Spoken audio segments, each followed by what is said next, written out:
Afinal, o que é medicina do estilo de vida e o que isso tem a ver com longevidade saudável?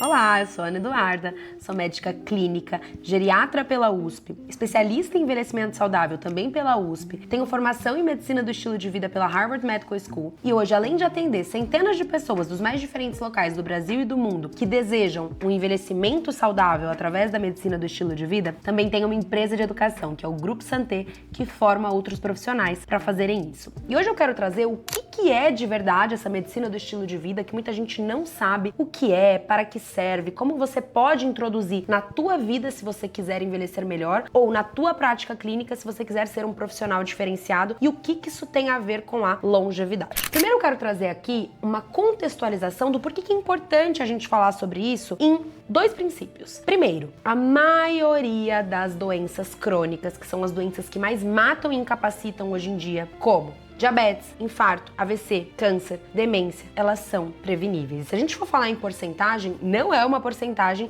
desprezível. E aí a gente tá ali remediando essas doenças, recebendo pacientes cada vez mais com essas doenças avançadas, com complicações, com incapacidades, sendo que elas poderiam ser prevenidas pela medicina do estilo de vida. E a gente também tem um olhar mercadológico, porque hoje dos mercados que mais cresce é o mercado da longevidade, é o mercado wellness, é o mercado de bem-estar, muito porque a expectativa de vida está aumentando, a população está envelhecendo mais, mas não necessariamente a população está envelhecendo melhor. Então a gente precisa sim de uma ciência que faça as pessoas não só viverem mais anos, mas sim terem mais vida a esses anos vividos. Então, como eu falei do ponto de vista de prevenção, só para vocês terem uma ideia, até 93% dos casos de diabetes poderiam ser prevenidos utilizando a medicina do estilo de vida. 80% dos casos de infarto, que são a principal causa de morte no mundo, poderiam ser prevenidos. 50% dos casos de AVC, até 90%, 70 a 90% dos casos de câncer e, com dados atualizados, até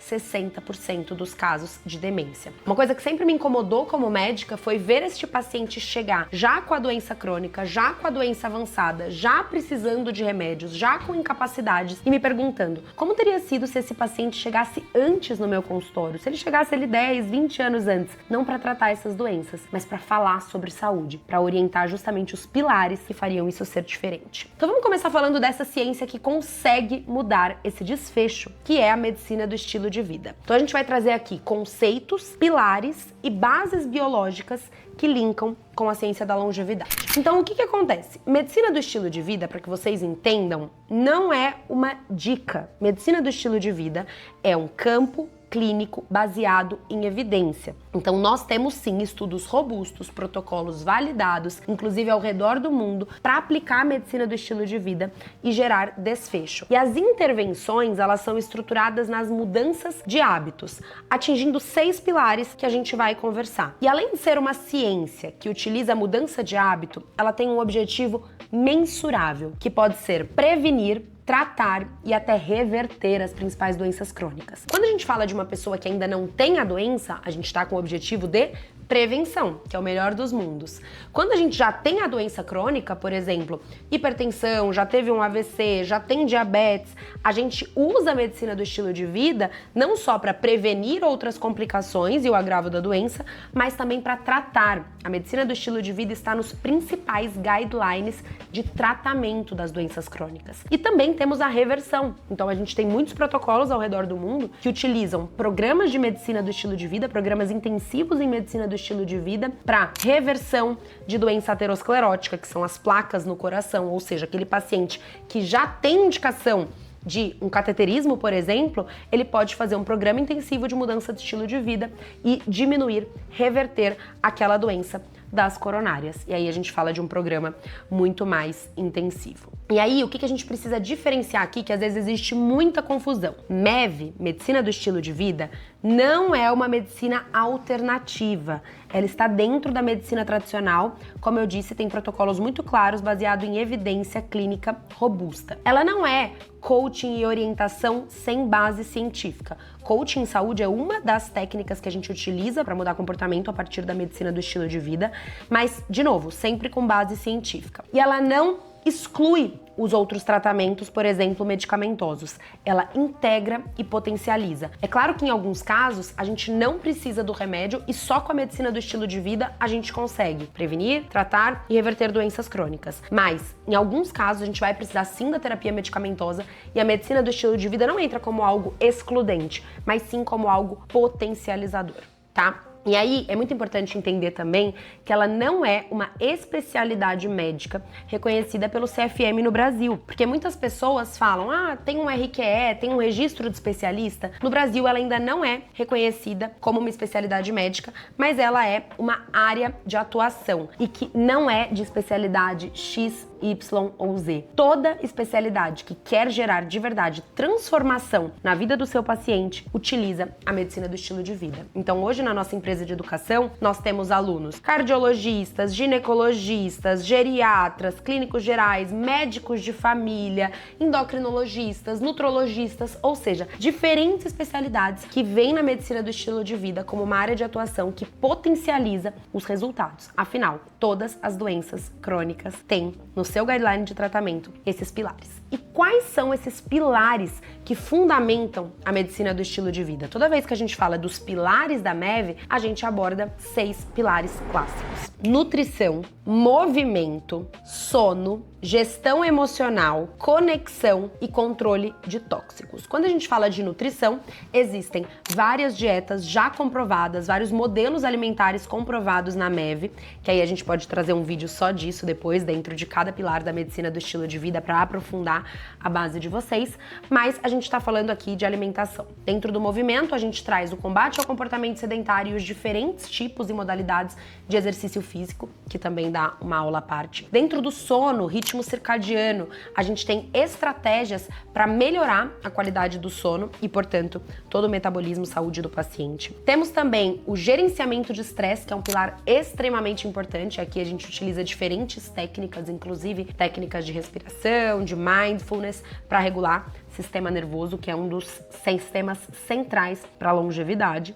Temos controle de tóxicos, que aqui a gente fala de tabagismo e alcoolismo, principalmente, e conexões e propósito, que é que entra espiritualidade, relacionamentos e propósito. Então, esses são os 6 pilares trabalhados nessa ciência que previne, trata e reverte doenças crônicas baseada em ciência. E quando a gente olha do porquê que isso funciona, a gente precisa olhar para a saúde em 3 mecanismos complementares. A gente tem patogênese, salutogênese e antropogênese. Quando a gente olha para a medicina convencional, alopática, dos medicamentos, que não traz o conceito da medicina do estilo de vida, dos pilares, dos hábitos, a gente olha muito para a doença, para a patogênese, ou seja, como as doenças se formam. A medicina do estilo de vida, ela traz um pouquinho de mudança de paradigma, porque ela não foca tanto na patogênese, ou seja, em como as doenças acontecem. Ela foca naquilo que dá certo, em como a saúde se forma, que é a salutogênese. Então o foco é muito maior em promover saúde, em prevenir doenças,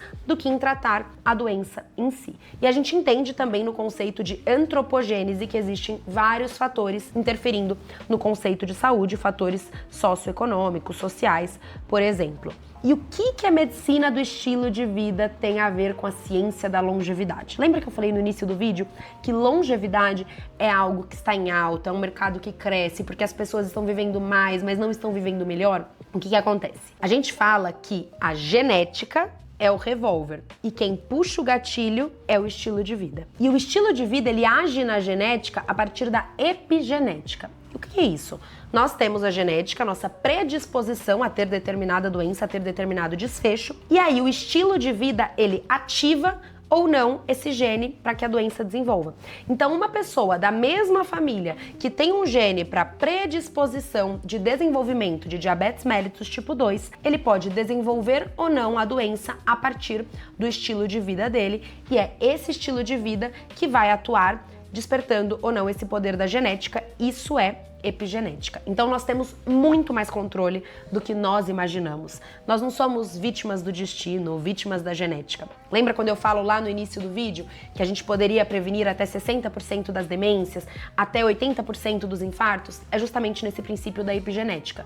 Todo ser humano tem a predisposição, tem o gene, mas tem a epigenética agindo. Ou seja, o que os nossos hábitos, o nosso estilo de vida vai desencadear ou não, vai puxar o gatilho ou não desse revólver. E quando a gente fala dos mecanismos patológicos, onde é que esses hábitos agem? Onde é que esses 6 pilares da medicina do estilo de vida agem? Quais são as rotas envolvidas na longevidade, as rotas envolvidas no envelhecimento que esses 6 pilares da medicina do estilo de vida agem?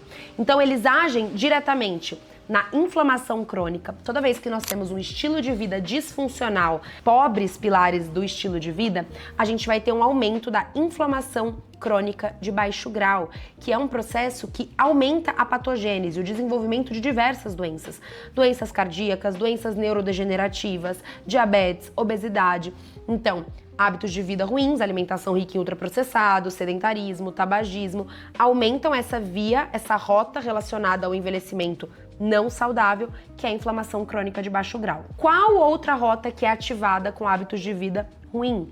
A resistência insulínica. Então, quanto maior o consumo de carboidratos simples, ultraprocessados, obesidade, sedentarismo, mais resistência insulínica nós temos, e a resistência insulínica também é uma das vias patogênicas para o desenvolvimento das doenças crônicas. Ritmo circadiano. Os nossos hábitos alimentares, hábitos do sono, eles regulam o nosso relógio biológico, que estão associados sim à qualidade do sono, mas com a relação de todo o nosso metabolismo. E quando isso está desajustado, a gente também tem mais uma via patogênica, levando para uma longevidade, um envelhecimento não saudável. Outro eixo muito importante quando a gente fala de sistema nervoso, de regulação emocional, é o eixo hipotálamo, hipófise, adrenal. Então, toda vez que o nosso sistema nervoso autônomo está acelerado, nosso sistema simpático, que é aquele de luta ou fuga, a gente ativa esse eixo hipotálamo, hipófise, adrenal, liberando um monte de cortisol, adrenalina e aumentando os nossos hormônios do estresse. A microbiota e barreira intestinal, hábitos de vida ruins também conseguem destruir essa microbiota, essa barreira intestinal. A gente tem um processo inflamatório local no intestino, essas inflamações e essas citocinas inflamatórias ganham a circulação e essa microbiota disfuncional também é uma via patogênica para o envelhecimento. Então, quando a gente olha para o estilo de vida ruim, para os 6 pilares da MEV disfuncionais, um ou outro, ou todos, a gente está atuando nessas diferentes vias para ter uma longevidade não saudável. E o contrário também é verdadeiro. Quando a gente tem mudança no estilo de vida, pilares da medicina do estilo de vida bem implementados, são essas vias que a gente silencia e aí a gente evita que aquela predisposição genética, a partir da epigenética, se torne uma doença. Então, o que a gente precisa entender hoje é que a gente tem mais controle da qualidade de vida, dos anos que a gente vive, da vida que a gente tem aos anos, do que a gente pensa. Porque sim, a genética tem um papel, mas o estilo de vida tem um papel fundamental. Antes de eu te trazer outras vias patológicas, rotas patológicas para um envelhecimento não saudável, se é do seu interesse aprender mais sobre medicina do estilo de vida, ciência da longevidade, carreira, empreendedorismo médico para se tornar referência nessa área, já clica aqui, ativa o sininho, se inscreve no canal, curte e envia para alguém que gostaria de saber desses temas.